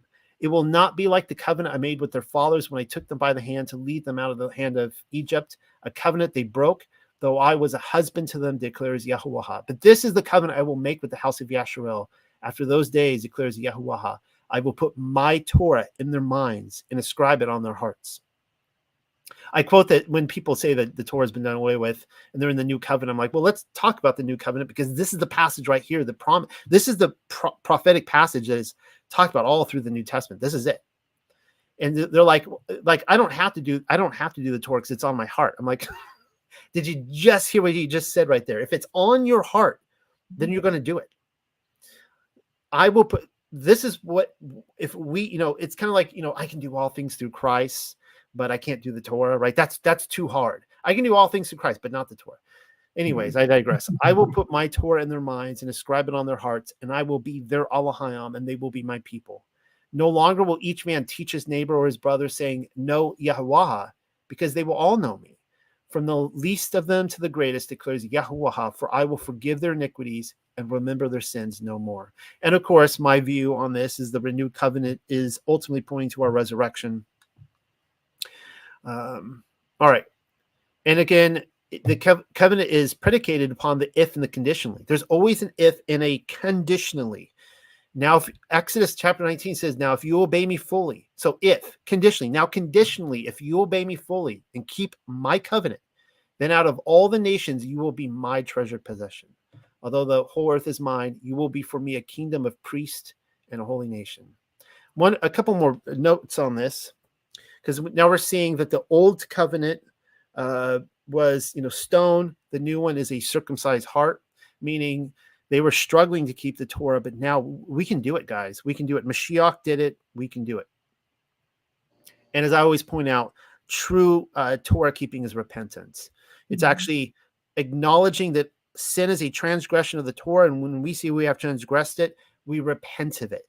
And again, I go back to this time and again. This is why Christianity, for the most part, hates the Torah, because I believe they do not want to have to deal with their transgressions, that they truly do not want to have to repent. They would rather lay in the vomit pile, as at least the denominations I grew up in, that's how they would advertise it. They'd rather lay in the vomit than get up and repent. All right, so on the first Shavuot, when the Torah was given, we see that 3,000 men were slaughtered. Those were those who committed adultery on their wedding night and worshiped Baal. And the sons of Levi did according to the word of Moshe, and of the people who had the mark in their nostrils, which is kind of interesting, the mark of the beast. There fell that day by the slaughter of the sword about the number of 3,000 men. Now, jumping forward to Ma'asim, the book of Acts, and I'm not going to read this whole passage, or else we'll be here all night. We see here that Kepha is talking about the passage we read in Yirmiyahu and Jeremiah, and the day of the new covenant, and going all the way down. You can see why I'm skipping all this. With many other words, he testified, this would be Kepha, and he urged them, be saved from this corrupt generation. Those who embraced his message were baptized, and about 3,000 were added to the believers that day. So that's amazing. We're seeing with the covenant of stone, with the 10 commandments, we saw 3,000 destroyed. We see when the Ruach HaKodesh descended upon them and made them able to keep the Torah, 3,000 were saved. So it's really cool. Mm-hmm. All right, what else do I got here? Okay, well, we're talking about the law of jealousy in Shoshana, or Susan. And in Deuteronomy here, if a young woman who is a virgin is betrothed to a husband, and a man finds her in the city and lies with her, then you shall bring them both out to the gate of the city, and you shall stone them to death with stones. And the reason being, the young woman, because she did not cry out in the city, and the man, because he humbled his neighbor's wife. So you shall put away the evil from among you. Now, this is heavily criticized. And I've seen women criticizing this. They're like, well, they're assuming that the woman was heard when she screamed. It's like, actually, no. Like, this is clearly a situation where the woman was enjoying herself in the act of adultery. And this is, this, like, imagine even if she cried out and nobody heard her, she's raped. Afterwards, she could still go report this and say, it's idea. She's crying out. She's like, this man committed adultery. He raped me. All right. It's not just in that action right there. It's like, now she is concealing this. This has happened. She is a married woman, had adultery. She's hiding this. They will both be put away for this. Conditionally, if she reports this guy saying he did this, then she is going to be innocent of the crimes. And I also want to point out too that with the drink of jealousy, this is actually very liberating to women of that day. I'm not sure on all the laws of the Egyptians, but the Mesopotamians actually had laws that if a woman was suspected of adultery, a man could report his wife. He's tired of his wife and wants to put her away. He's like, I think she committed adultery. They could take her to a section of a river, throw her into the river like a raging rapids water, throw her off a cliff into the water. And the thought was, well, if she survives, then she's innocent. And more than likely she's going to die. And it's like, see, she was guilty. That's not happening here. That's not happening there. It's basically, if she is guilty, then yes, the child's going to die. But if she's not guilty, if she just drank this, this bitter water, whatever, she'll be fine. Right. So it's not nearly the same kind of, it's actually giving kind of the benefit of the doubt, really. All right. Did you guys have anything you want to say on Susanna before I cover this? I'm sorry, you've been sitting there quietly for like the last 25 minutes. I apologize. No, it was really good. I wanted to say something. It's kind of a little off subject, but you mentioned it twice about the mark of the beast and being the exact opposite of the mark of Yah. The mark of Yah being keeping of the Sabbath, which it's a mark on you according to, I think it's Ezekiel 20, where it says that. What I find interesting, and this is just a random comment, but in Revelation, there are 3 ways to worship the beast. Basically, it's you worship the beast, the image, and you take the mark. So there's these 3 ways. What is interesting is for Yah, it's the same thing. So Yahuwah, his mark is the keeping of the Sabbath. That's his mark. Also in Exodus 13, I believe, Passover is also a mark. It's a mark that you will keep the law eternally.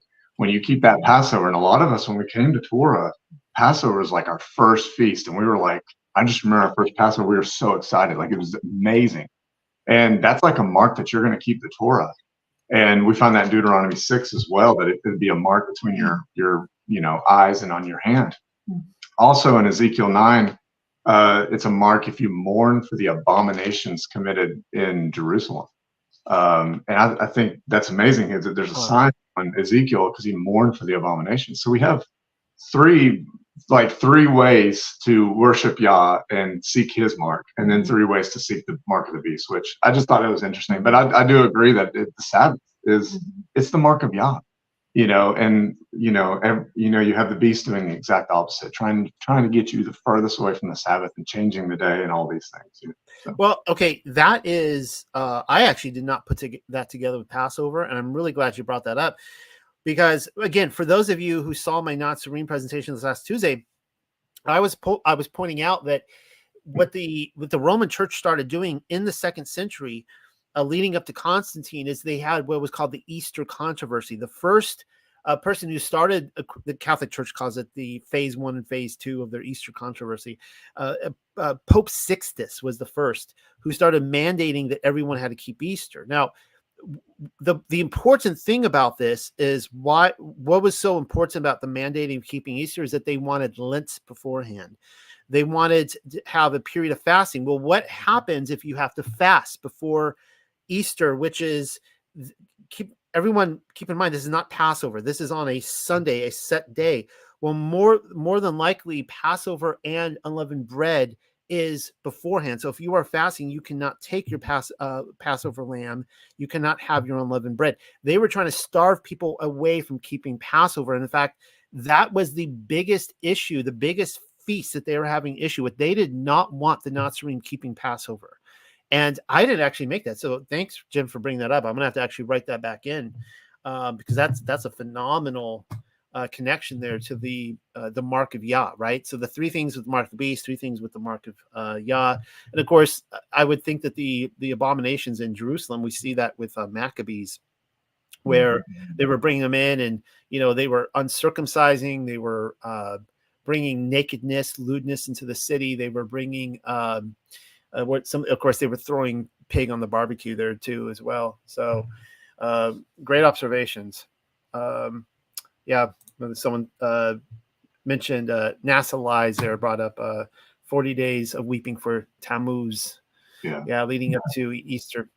All right. Well, so we saw here that the idea is that a woman is a man comes upon a woman and rapes her. And of course, this is a married woman. The context here, her duty is to cry out. And like I just said, okay, let's say she cries out, nobody hears her. All right, no, that doesn't mean you kill her after that. The guy leaves. she goes and reports it and be like, this guy raped me. Like, you don't wait 20, 30, 40 years for this. Tell your husband, that kind of stuff. And I would think that the anger of the husband, would be like, we need to get this guy. We need to, this is a horrible thing that happened to my wife. There's probably all sorts of shame going on with the woman, and there's all sorts of psychology going on here. It's a terrible situation. Anyways, the story of Susanna, for anyone who doesn't know, it's a wonderful story. It's in the Sefer, and of course this is in the Apocrypha as well. I think the Roman Catholic Church, according to their Bible, they make it Daniel chapter 13, if I'm not mistaken. They actually have it included in their Daniel. These two nasty, perverted leaders of Yehuda in Babylon see this beautiful young woman, Susanna, and so when they try to trap her, they're watching her, they're peeping Toms, watching her bathe in a courtyard. She's not doing, just like Bathsheba, she's not doing anything wrong. She is in her courtyard, full rights to be bathing there. Same thing with David. He was looking, Bathsheba did nothing wrong either. And she, so when they come upon her to try to force her to sleep with them, both of them, I guess, at the same time, which is extra nasty, says that she cried out with a loud voice. Now it says here that the two elders then shouted against her, right? So now she's doing the right thing. She is playing out the Torah. And now they're going to be trying to pull the Torah against her. And that's one of the great things about this story. Everyone needs to, if you guys, anyone listening out there right now, you have not read this, if you have nothing to do on your next Sabbath, pick this book out and read it. It's something you could read in 20, 30 minutes. It's a great read. It's an amazing story. Also, Bel and the Dragon, the other part of Daniel, too. Yeah. Very interesting. Yep. And so you see right here that they're actually playing out this scene in Numbers. And it says that now Susanna was a woman of great refinement and beauty and appearance, and she was veiled. The wicked men ordered her to be unveiled that they might feed upon her beauty, but her family and friends and all who saw her wept when she was unveiled. And this is my favorite part. She said, and she weeping looked up. So they're basically bringing out this cup of jealousy here. They're gonna try to prove that she's committed adultery. These two guys are lying and saying that they saw her with another man.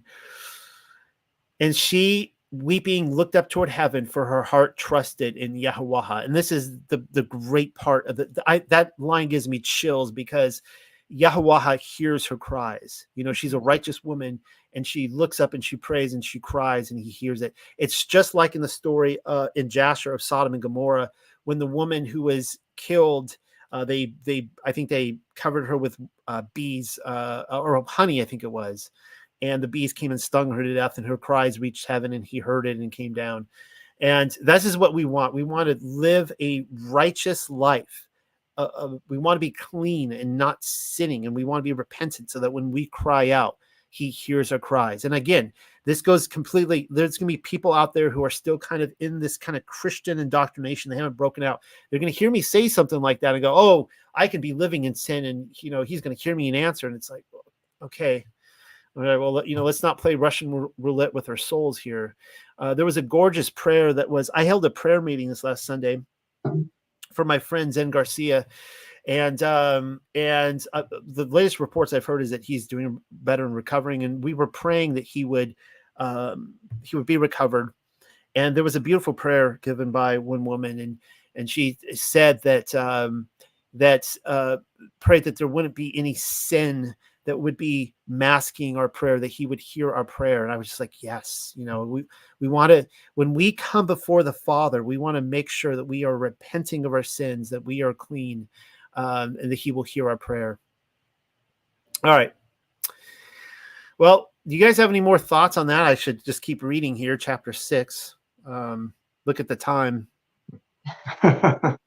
Any more thoughts you guys have on this? This is good stuff. So. I don't think so. I think that was about it. All right. Well, I'm going to read on the chapter 6, the law of the Nazarene vow, Nazarenes. And Yahuwah, the ever-living, set words in order toward Al-Mashahad to declare, set words in order toward the sons of Yashril, and make a declaration toward them. If a man or perhaps a woman shall separate themselves to a vow a consecrated vow of the Nazirite, or the Nazirite, unto Yahweh the ever-living. He shall be separated from wine and intoxicating liquor. He shall not drink fermented wine or fermented drink, causing drunkenness, and all seepage or juice of grapes he shall not drink.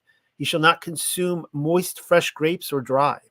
All the days of his consecrated head, his Nazar, he shall not eat from anything which is fashioned from the vine tree of wine, from the seeds, and even until the skin of the grape. All the days of his Nazar, no razor, a thin plate making the skin bare, shall pass over his head until the days are fulfilled in which he has separated himself into Yahweh the ever-living. He shall exist, Kudash, set apart, and shall take care to grow great the hair of his head. All the days of his separation unto Yahweh, he shall not come over a dead nephash, a dead soul, or carcass, for his father or for his mother or for his brother or for his sister. He shall not make himself unclean for them, for the Nazar of his Alahayah is upon his head. All the days of his Nazar he is a Kudash, set apart unto Yahweh the ever-living. But if dying, any die beside him suddenly, in a blink of an eye, and his Nazar become defiled, then he shall cut off the hair of his head on the day of his purification. On the 7th day he shall shave himself. And on the 8th day he will bring 2 turtle doves, or perhaps 2 sons of a dove or a pigeon, toward the entrance of the tent of meeting. And the priest shall fashion one for a sin offering and one for an ascending offering, and shall make a covering atonement over him from that which he has sinned over the nephash. And he shall set apart his head on that day. And the Nazar unto Yahweh the ever-living shall consecrate the days of his separation, and shall bring a lamb, a son of a year, for a guilt offering. And the former days shall fall cast aside, for his separation was defiled. And this is the Torah of the Nazirite. When the days of his Nazar are made full, he shall bring toward the entrance of the tent of meeting, and shall bring near his gift offering to Yahweh the ever-living, a lamb, son of his year, a perfect whole sound one, for an ascending offering, and 1 ewe lamb, a daughter of her year, perfect whole sound, for a sin offering, and 1 ram, perfect whole sound, for a shala mayam, and a wicker basket of matzah uth, of fine flour or meal, chalath, and thin wafers of unfermented bread with oil spread over, and their gift offering and their drink offering. And the priest shall bring to the face of Yahweh the ever-living, and shall fashion his sin offering and his ascending offering. And the priest shall sacrifice the ram of the shalom offerings unto Yahweh the ever-living, with the wicker basket of matzah uth. And the priest shall fashion his gift offering and his drink offering. And the Nazar shall make naked the head of his consecration at the entrance of the tent of meeting, and shall take the hair of his consecrated head and gift it into the fire beneath the sacrifice of the shalom offerings. Kind of interesting to burn the hair from your head. And the priest shall take the boiled arm from a portion of the ram, and 1 unfermented perforated cake of the wicker basket, and 1 unfermented thin wafer, and shall gift them upon the hands of the Nazar after you have shaved him, his consecrated head. And the priest shall wave them as a wave offering to the face of Yahweh the ever-living. This is set apart for the priest, over and above the breast of the wave offering, and over the arm of the heave offering. And afterwards the Nazar may drink wine. And okay, this is the Thu Urath of the Nazar, who has vowed a gift offering unto Yahweh the ever-living for his Nazar, from the separation which his hand shall attain unto, like the mouth of his vow which he has vowed. In that manner he must fashion over the Thu Urath of his Nazar. And Yahweh the ever-living set words in order toward Al-Mashahah to declare, set words in order toward Al-Aaron and toward his sons to declare, in this manner you shall barak the sons of Yasharel, to declare unto them, Yah barakak Yahweh wa shamarak. Yahweh, he will barak you and guard you. Ya'ar Yahuwah, and then I let's see if I can pronounce this. Panu, well, I can't pronounce that, but here's what it says. Yahweh, he will make shine his face over you, and he will make you acceptable, will favor you. Yahweh, he will lift his face over you, and he will appoint you Shalawam. And he has placed my name upon the sons of Yasharel, and I shall barak them. Put a picture here up of Samson, handing it over to you guys for your commentary. So there's a lot there. The last part is like the best. I love the Aaronic blessing. But with the Nazirite vow, I think we had looked at a lot of just the people who within Scripture who took it. Obviously, you have Samson right there that seemed to be dedicated, even before he was born. His mother took the Nazirite vow. Yeah, his mother, we believe, took the Nazirite vow as well while he was in the womb. And there's just a lot. You wrote them all down. Yeah, I mean, Samuel, we know Samuel took the Nazirite vow, John the Baptist. We know, I guess, assume Paul, took the Nazirite vow because he broke the Nazirite vow in Acts 18. In Amos, it talks about young men that took the Nazirite vow. And something I found interesting, just a really cool parallel, is that with each, at least with Samson, Samuel, and John the Baptist, each of their mothers they had closed wombs. They were barren. And the promise, the covenant that they made with Yahuwah is that, if they would be blessed with child, that they would dedicate their child to Yahuwah. And so it's just a really interesting connection I found with those three, men of Yah, whose moms were barren, and he opened their womb and blessed them and blessed their seed. And then these men came forward and took the Nazirite vow. And it's just so fascinating because there's so few people. This is such an important commitment, consecration to Yahuwah to make, and to have so few people, at least, that we could find that actually took it. It was just something very interesting to me personally. What you were talking about, like it's in Gospel of Kaledi, chapter 1, verse 7, and this really gives more information on John or Yochanan. And it says, when Elizabeth knew she was with child, she went to the temple and gave thanks to Elohim, who had caused her to conceive, dedicating the child to him according to the custom. Thus it had been with Samuel, who was given back to his father for service in the sanctuary. I just think that's amazing because it's tying the two together, showing that John, did take a Nazirite vow as well. And also, I've heard this before. I think Rob Skiba also kind of mentioned this before, and I just picked up on this when you read it because you emphasized the seventh day he shall end, he shall go before the priest, I think is what it is. On the seventh day, or he shall end. He shaves his head. He shaves his head, and I know Rob Skiba said this before. Yeshua stopped drinking the wine at the last Passover. He says, I will not drink of this cup of wine till I drink it anew with you in the kingdom. And this is amazing. Did our Messiah take a Nazirite vow right before he gets crucified? It's interesting. And I know Rob said, are we going to have a bald savior, when we finally meet him? But you said the seventh day, and that just popped in my mind like, wow, okay, are we talking about millennial kingdom here? Was Messiah to start off the millennial kingdom bald? Did he shave his head, for the wine? I don't know. I just think it's very interesting, something to kind of consider. But well, I think that's spot on, right? And he said he would drink wine with him in the kingdom. So if he would have had to end his vow, shave his head, and then have the wine, of course, he would have, grown back. He wouldn't have been bald the whole time, but definitely started out his kingship with a bald head. Not 1,000 years of baldness, No, just a little bit.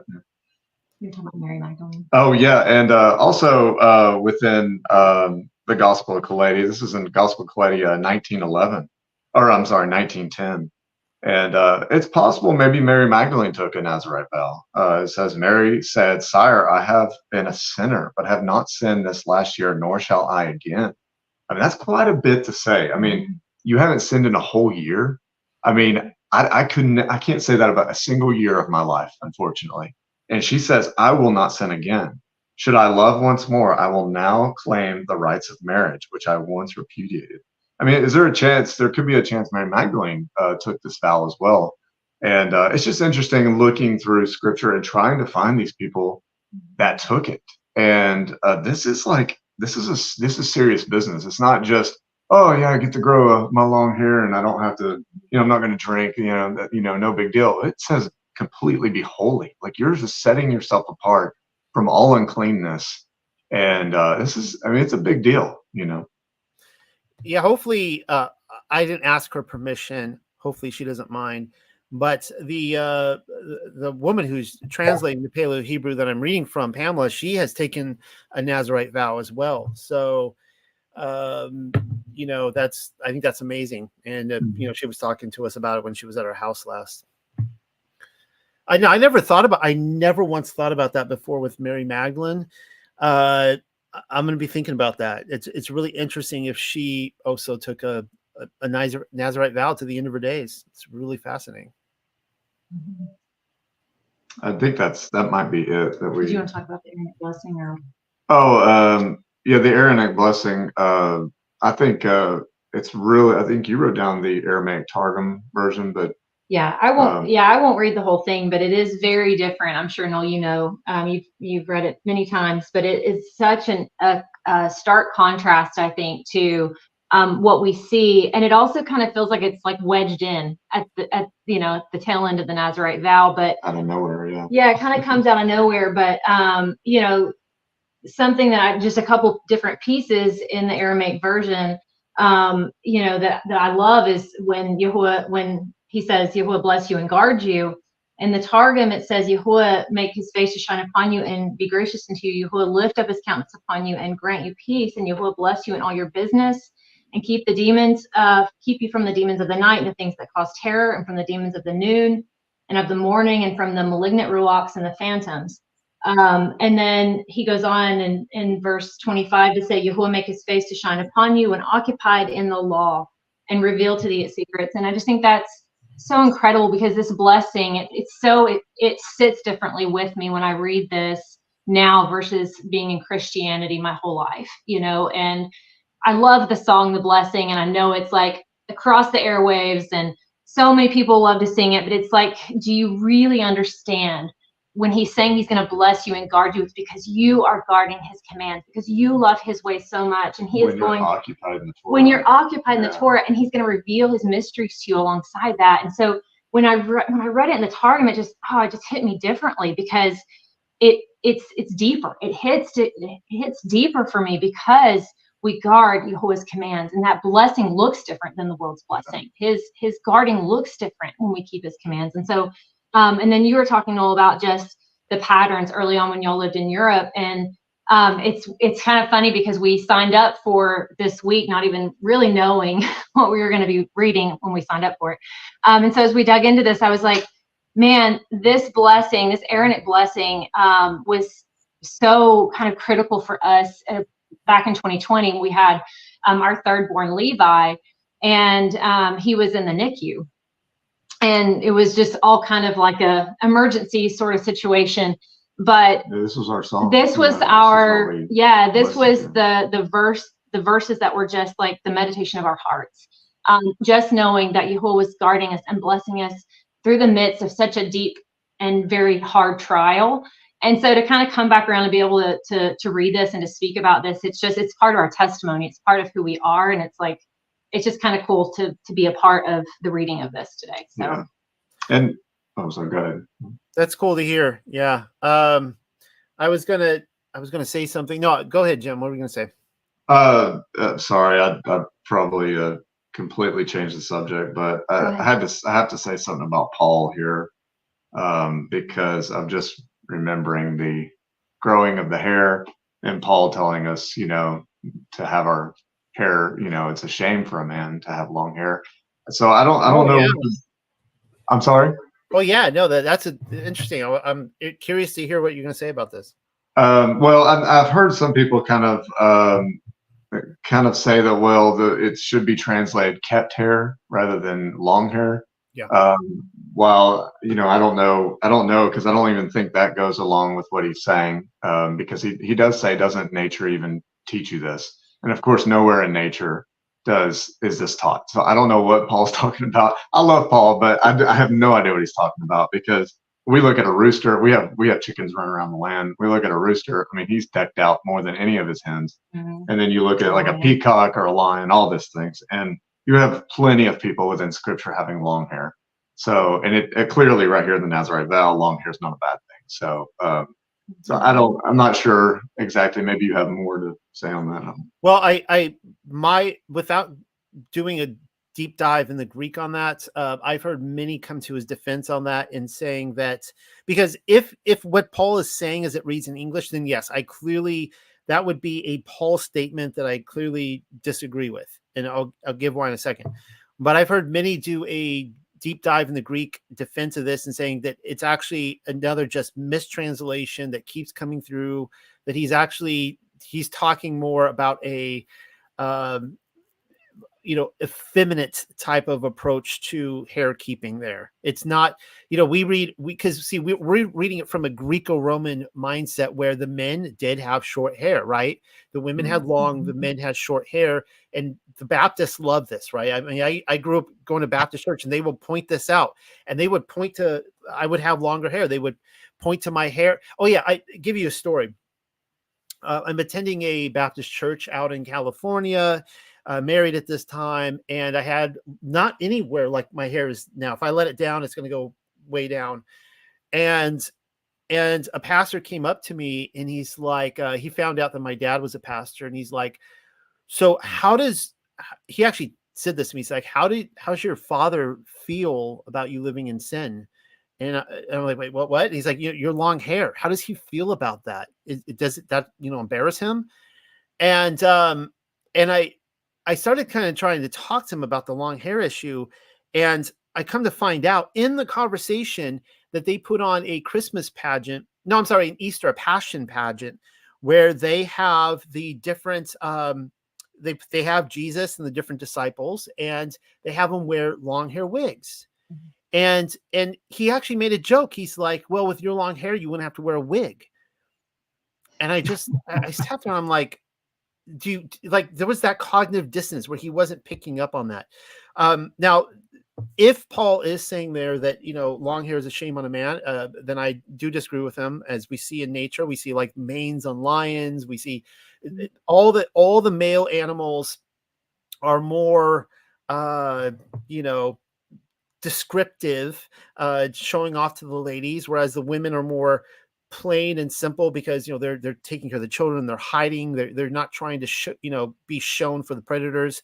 And when I went through my Feminine Divine video about a month ago on it was Sleeping Beauty and the Feminine Divine, I almost feel that most people, they saw the title, Sleeping Beauty. What could I possibly see in there? I actually think that was one of the best presentations I ever gave. And I think it's a shame that people are going to just write off. They're not going to watch this because it has Sleeping Beauty in the title. I went through basically the whole idea of the fairy tale as a subconscious within our minds and how it plays out with the lost princess archetype of the Ruach HaKodesh and other things like that. And I pointed out how when woman in the book of creation, I believe it is, when Waha or Eve, she comes down, she's actually pre-existent. She comes down and chooses to be Adam's bride. That she brought this, she brought us something into creation which goes against creation, means that woman is unique. Human woman is unique. That is unlike any other created animal. That women, they have a divine grace that has men aspire to something greater that doesn't actually happen in the animal kingdom. It's something totally unique. Anyways, all right, so let me start going through some of my stuff here, and this was a fun fact. I'm going to take a few little side breadcrumb trails here. So this comes from a book which we actually have published in our store for all of you who are interested, Giant Cities of Bashan. This comes from the 1800s, and a guy going through Judea when they were, it was all wilderness, right? And, the whole Zionist storyline is starting, causing a lot of people to be suspicious if it's the land. But he's going through and finding some amazing stuff. And this is what he talks about in Gaza, and it refers to Samson. Gaza, he says, is 10 miles from... he comes across a mosque, and he says that it was formerly a Christian church built by the liberality of the empress. How do you pronounce that? I can't even say, but Empress about 406 AD. All right. Now he's going up to this. He's describing what it's like in Gaza. This mosque he goes to, and he says, as we stood examining so he talks about how he wanted to go into this mosque, and the Muslims there were very hostile. They wouldn't let him come in. As we stood examining the architecture of the great mosque, which occupies the ground of the hill, an old Muslim sheikh came up and said, pointing with his pipe to a deep cutting in a mound of rubbish near us, "There is Samson's gate." And he said, "Who is Samson?" We asked. "A giant who came to Guza." And anyways, this is kind of cool because they talk here. He was really amazed, this writer. He's talking about all the giants, and he's saying that they believe that he was actually a giant. And I actually looked up this place, and it was just destroyed. Of course, this is the great thing about war, right? You can destroy all the old buildings. Unfortunately, it's in rubble now, but in the 1800s, this is what it looked like. It was an old church that was there to make a memorial of the actual place where Samson picked up the gate and carried it up the hill. And they actually had the place marking where that gate was, and they called it Samson's gate. And I was trying to find out where that was, but it's completely destroyed now, so I'm not completely sure. Now, the Merovingian dynasty, they come up when we're talking about the millennial kingdom a lot. And of course, when you get into the Merovingian dynasty, we get into Mary Magdalene and all that, the Holy Grail research. But I'm going to give you guys a little bit of preview of what I'll be talking about this Tuesday as I talk about the war of the sons of light against the sons of darkness. And what was interesting about them is that they were a long-haired line of kings. They were called the long-haired kings. Let's see what Wikipedia says right here. They suspiciously look like Yahusha, to the point that some have declared this to be the king of Tartaria right here. And now, again, I'm not saying this was. I just want to make sure everyone's clear. I am not stating this as Yahusha. In fact, I agree with what you're saying, Jim, that when he came into the physicality of the kingdom on the seventh day, that he would have shaved his head. Now, he may have started his Nazirite vow again. He could have started again, but I'm thinking he shaved his head and he was then drinking wine.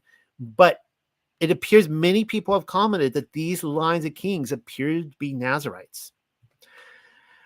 So it says that they were the long hair distinguished. I'm reading from Wikipedia under their article. The Merovingians, their long hair distinguished them among the Franks. The Franks were a Goth tribe, and one of the things I will be showing this week is that the Goths, the word Jew was interchangeable with Goth. And for those of you who paid attention to the Nazirite, the word Jew was thrown out all the time towards the Nazirite. They were Yasharel. These were the Goyim that were they were grafted into Yasharel, and they were keeping the feast. They were keeping Passover, the Sabbath, the laws, and they were called Jews. All right. So we see writers interchangeably saying that the Goths were Jews. Most likely, the Goths referred to Gad, the tribe of Gad. But anyways, they were from the Franks, who commonly cut their hair short. The Franks cut their hair short, but not these kings. And so contemporaries referred to them as long-haired kings. And interestingly enough, these long-haired kings were thought to have superpowers, and it is believed that their long hair gave them their strength. So this is really interesting. We're actually seeing a line of kings that are akin to Samson. Really interesting stuff. Now, even more fascinating is that the kingdom of the Merovingians started right around 500, and they unified all of Europe here. We see even the Saxons, the Saxons, the sons of Yitzhak, came under their control. They bowed in lordship to them. And so they're up here you see France, you see all the way into Belgium, into the Netherlands, up into Germany, over here into Poland. They had all of this. This was their kingdom. They actually, this line of long-haired kings actually built up. They started building the Gothic cathedrals, all the things you see. Just incredible stuff. Down here, when you see the borderline in the kingdom of the Visigoths, the Goths, again, Spain was interchangeably, it was the kingdom of the Jews. the Jew again, you guys know, is it's kind of just a generic term used by our controllers, the ministry of truth, the Visigoths. So they were Israel, and it makes me think that when we talk about the Sephardic Jews of Spain, that they're probably just Yasharel. They might not be the genetic lineage of Jews like we claim, because we have the Spanish Jews and the Ashkenazi Jews. The Spanish Jews were probably just Israel. So anyways, there's information there building up of this great kingdom. Amazing stuff. And this is going to be a preview of what I'll be talking about as well on Tuesday night. I actually will not be talking about the Franks this week, but I will be talking about this. Interestingly enough, when the Goths came and they sacked Rome, they targeted specifically the treasures of Solomon, and we have these images of them carrying off the menorah. Why in the world were the Goths interested in the temple treasures? And this comes from Procopius, and he says specifically that they carted off the treasures of Solomon, the king of the Hebrews. And he says it was a most noteworthy sight, for the most of them were adorned with emeralds, and they had been taken from Jerusalem by the Romans in ancient times. They reclaimed this. Where do they take it? They take it back to France. Over here you see Bordeaux over here to the left, kind of in this area in the Dordogne Valley area, I think, Sarlat-le-Canada, where I talked about earlier, where we were. That's where they took, and that's where they housed the treasures there in France. And this is where a lot of the Merovingian kind of mythology comes from, with Mary Magdalene and the line of Mashiach and all that. Well, it got me thinking, because here we see the Titus Arch in Rome, and it shows people carting off the treasures. And it just makes me wonder, because we always identify this with Titus, which it might be, but what if this arch is actually, they're lying to us, and actually this was built during the kingdom, and it's actually showing the barbarians carting it off. Interesting enough, that here the Vandals are shown to be black. There's your black Israelites right there. Black people, they don't get a break, because the word vandalism comes from the Vandals. So the very idea of stealing, being a vandal, comes from black people. They're just, they just don't cut a break. All that to say is I really highly speculate that the Titus Arch might be not who we say they are. I think even the normies are waking up now that the barbarians who came in were much more civilized than the Romans. And in fact, it's just the war propaganda all these years telling us that they were these hideous, dirty, grimy people. All right. What else do I have here? Now, you guys covered some of this, Nazirites in the Bible. We have here in Judges, we know about Samson, the idea that he was to not drink wine, strong drink, not to eat anything unclean, a razor will never touch his head. We know that. We saw that with Samuel. You guys covered that. We see this in Acts, that Paul apparently he kept some Nazirite vows, and as you mentioned, Deborah, when he broke it, basically, just for clarification out there, the idea of breaking is that he ended it. It wasn't that he slipped up. And interestingly enough, in the context of this, because this should bring better clarity to the long hair statement, and this is one of the things that really brought me back to Paul when I went down the anti-Paul route. And I did just an investigation in the book of Acts, not his letters, not the ones that even purported to be written by Paul, just looking at this historical man, Paul, in the book of Acts. He was clearly a Torah observant individual. And Luke is telling us in the narrative that it is the false accusation of the Jews who were claiming that he was breaking the Torah. And he's like, no, guys, I am not breaking the Torah.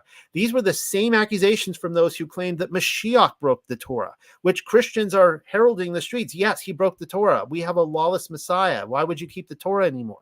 The same accusation. So I started finding that to accuse Paul of being anti-Torah is to agree with the conspirators who had Mashiach killed. Same, just want everyone to think about this. Anyways, and so we see time again in this context here, there's twice in Acts, in this one in Acts 21, it actually the shaving of his head. He shaves his head twice in the book of Acts. He's constantly trying to prove, guys, I keep the Torah. Look, I'll keep a Nazirite vow for you. What do you need for me to understand? And here we see him meeting with Yaakov in Jerusalem, and he's in Yaakov and Kepha, and they pass him off. Yeah, we get it. He goes to the temple, purifies himself, does that whole thing. All right. And you guys also covered in Matthew, but I'll go ahead and read this. Then he took the cup, gave thanks, and gave it to them, saying, drink from it, all of you. This is my blood of the covenant, which is poured out for many for the forgiveness of sins. I tell you, I will not drink of this fruit of the vine from now on until that day when I drink it anew with you in my Father's kingdom. It seems very likely that he is taking a Nazirite vow there. So I definitely agree with that. And it's an exciting thought that he came in with his kingdom, his material kingdom, and he would have shaved his head. What do I have here? Oh, I'm just cover this. And then I'll have you guys kind of finish off tonight. Does hair hold spiritual energy? Now, I'm kind of giving you bullet points here. I'm not going to give everyone listening solid research on this. You guys can go look into this for yourself. You're going to start finding, new agey stuff when you look at this. But I think that there is something connected with our hair, with our very soul, with our consciousness, with our memories, with storing of memory. And so think about this with a Nazirite vow. If you are, the strength is in the hair, right? And a Nazirite is someone who is completely set apart. They are set apart for Yah, and they are keeping his Torah, and they are righteous, and they are becoming men of renown. And so there's something about the hair. So our hair holds either positive or negative energy. At least this is the theory, which I tend to agree with. The theory is that your hair is a regular part of your nervous system. That means it passes the outside messages you get directly to your brain. And this system balances your body's electromagnetic field. The ends of your hair follicles work as receptors for energy. Think of them like an insect's antennae. They stimulate both your consciousness and subconsciousness. Now, throughout history, many people believe cutting a witch's hair would remove their power. So it seems like the ancients, they understood this, that there was power in the hair. Now, apparently the Philistines weren't putting that together until, Delilah finally let them know when she figured it out in his confession. And so I asked the question, is hair an external reflection of the soul? Many people, many ancients did. And also just hair holds onto memories and negative energy, positive and negative energy. Now I'm going to give you guys a example of this in my own life. Without going into too much, I haven't talked too much publicly about this because I don't want to incriminate anybody or accuse anybody. But there was an instance about just a little bit over 2 years ago now that I believe that I was poisoned. I believe I was targeted. I believe somebody tried to take me out.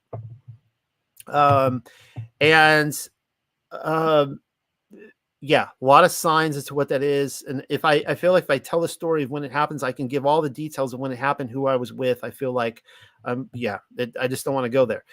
Long story short is my wife immediately gets really sick. She's pregnant with my daughter, Rivka. I feel terrible. She gets through it. She's really sick though. I mean, diarrhea, vomiting stuff, all that kind of stuff. And she gets through it, but then it starts with me. But when I get it, it's really, really, really bad. And it not only lasted that night, that week, that month, it went on for several months to the point that I'm running this ministry here at Tuck and I'm giving all these presentations. I have high fevers, well over, like I'm talking like 103 fevers. I'm sweating up there. I shouldn't be giving presentations. I'm shivering. I'm running off to vomit, diarrhea nonstop. I started dreading the nighttime. It went on for months and months and months. I had all sorts of repercussions. It got to the point, months after my daughter was born, I told my wife, I think I have like 6 months to live. Like, I thought I was dying. I really thought I was dying. I had gallbladder issues, all sorts of stuff. I finally got a cracked tooth, which that tooth was clearly connected with my gallbladder, other things. I had to have that removed. It was a very traumatic experience. I had that removed in February of, this would have been 2023, because we're in 2024 now. So 9 months later, Now we're in late October, early November of last year. Just what, 6 months ago, 7 months ago? And it has been pointed out that 9 months after a very, very traumatic experience like that, a health type experience, that people will lose hair. This often happens to pregnant women or women after they give birth. 9 months later, they might lose their hair, things like that. It happens.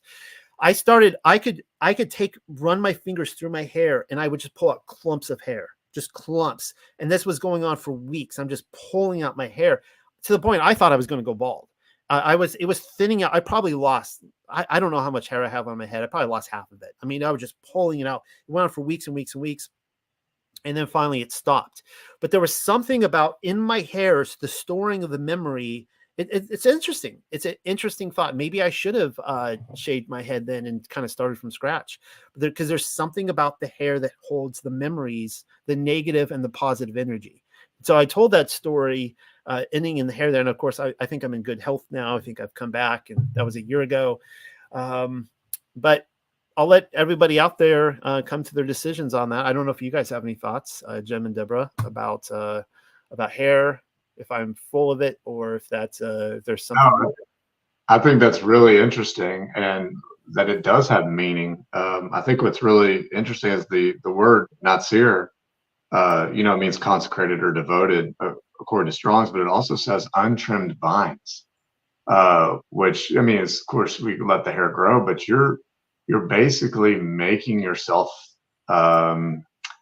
like unto the altar. When they made an altar for Yah, it was unhewn stones. A tool wasn't allowed to touch it. Like, Yah's creation and things he created are so perfectly imperfect. And I think that's what he desires of his children, to be imperfect, to just let yourself go, almost not let yourself go, but let your hair just, like you're saying, there's something about the hair. And it's the same thing with beard. I understand there's different interpretations of don't cutting your beard, but I do think that Yah doesn't want you to be. He wants you to be like unhewn stone, So, anyways, yeah, and I've kind of gone through my own like health crisis, medical, situation over the last couple of years too, gallbladder issues, and finally started consulting with a naturopath about 6-7 months ago. And the only thing he wanted was like a lock of my hair. And what he was able to tell me the results of just from a couple inches of my hair, the mineral deficiencies, so much. Yeah, just overgrowth of candida, the gut. I mean, everything in the body. It was incredible to me because I had seen a previous naturopath before that, and he required all kinds of testing, ridiculous amounts, expensive testing. And I was just blown away by what this guy was able to see with just a small amount of hair, like what my body internally was going through. It was astounding. So I definitely agree that there is a connection there. Good. Someone said, I won't give the specific, everyone can use their imagination on this so that I'm not flagged on YouTube, but a lot of people started losing their hair in the pandemic. So that's kind of I didn't actually know that. I did not know that fact. But that's actually really interesting. We all know what that's connected to. So, all right. Well, now I'm going to make a controversial decision, guys. It's just it's like 10 minutes after 11. We have chapter 7 here, which is the longest chapter of the Torah. It's like 89 verses. I'm curious if you guys were okay if we just kind of didn't read that, kind of ended it tonight, because I like to try to keep around 2 hours and 10, 15 minutes, where we're kind of on that time. But maybe you guys had your closing notes that you wanted to talk about this chapter. Yeah, sure. Well, I mean, we could share just a little bit. What I think, okay, so what jumped out at us is, as we're reading it, it's very long. But as you're reading it, of course, they're naming the children of Israel, or the tribes, the 12 tribes. And well, I guess it's children of Israel. Yeah. And but it's interesting because are they just they're not put in birthright order. They're just, they're kind of put in a random order. And so we began to look at, because everyone knows about the Genesis 5 genealogy. and the names, the meanings of the names that are given there, and how it kind of gives this overarching like view of the all of Scripture, like the everything that Yah's going to do with His Son, everything. Right. And so we just went through the names, and she wrote them. Deborah, you wrote them down. So yeah, I'll just go quickly. So there's 12 days of offerings, a tribe for each day, and I had done a really deep dive study last year into the Testament of the Patriarchs, read through it.